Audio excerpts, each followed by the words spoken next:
Bonjour, vous connaissez déjà tous cette démonstration géométrique qui montre la somme des carrés des entiers.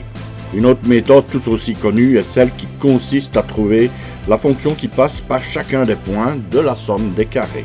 Si on met en abscisse le nombre de carrés utilisés et en ordonnée la somme de leurs carrés, on obtient les points que vous voyez à l'écran.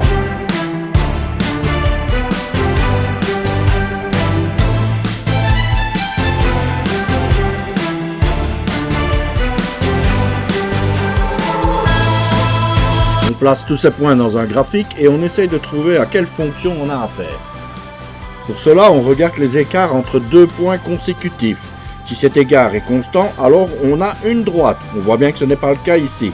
On continue alors jusqu'à trouver des écarts constants. On l'a fait 3 fois, la fonction est donc du 3e degré, c'est une cubique.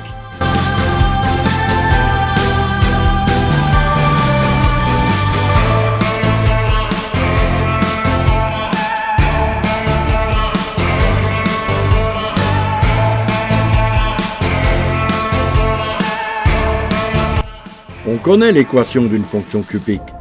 Il suffit alors de remplacer avec quelques points. Pour x égale 0 et y égale 0, on trouve directement que d égale 0. Il va donc rester au final un système de 3 équations à 3 inconnues et on arrive à la formule qui donne la somme des carrés à laquelle il faudra réarranger un peu évidemment. Je ne développe pas maintenant cette expression puisque nous allons la retrouver lorsqu'on va calculer la somme des carrés avec une intégrale.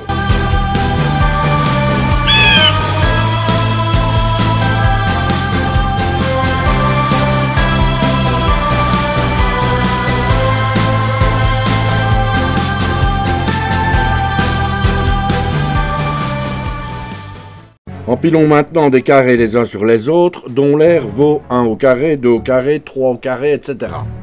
La courbe qui passe par chacun des sommets des carrés en haut à droite est une parabole. On peut le voir avec les écarts entre les points consécutifs. Si vous observez l'ordonnée de chacun des points, vous constaterez que cette parabole est celle des nombres triangulaires et qu'elle passe par le point 0, 0. On pourrait l'appeler aussi la fonction triangulaire ou la parabole triangulaire. Si on intégrait cette parabole, on obtiendrait l'aire en dessous, par exemple de 0 à 5. Voilà ce que ça donnerait. Cette aire n'est pas égale à la somme des carrés, comme vous pouvez le voir.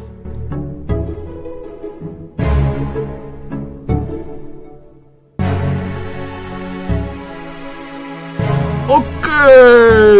Cependant, il doit exister quelque part une parabole dont l'aire sous la courbe vaut exactement celle de la somme des carrés.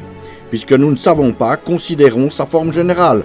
Disons que c'est y est égal à x carré plus bx plus c, à laquelle on va imposer certaines conditions. La première de ces conditions étant que l'aire sous cette parabole de 0 à 1 soit égale à l'aire du premier petit carré. Puis de 0 à 2 que cette aire soit égale à la somme des 2 premiers carrés.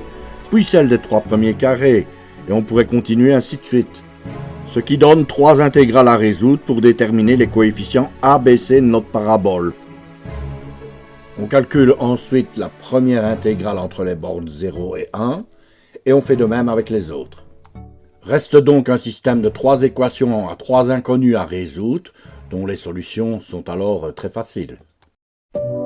Donc l'aire rouge de la borne 0 à 1 sous la parabole que nous venons de trouver est exactement égale à l'aire du carré de une unité de côté, soit 1 au carré.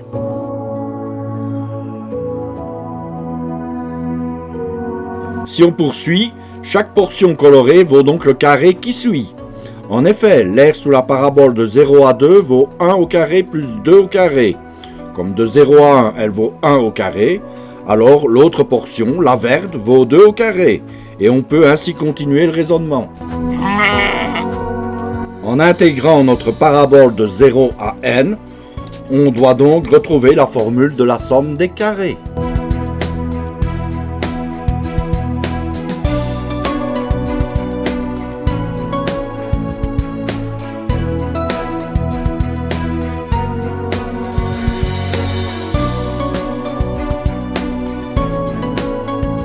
Voilà donc comment on peut retrouver la formule de la somme des carrés avec une intégrale. Pour terminer, je vous donne une démonstration géométrique que vous ne connaissez peut-être pas. La démonstration de la pagode, toujours en compagnie de l'aigle bien sûr.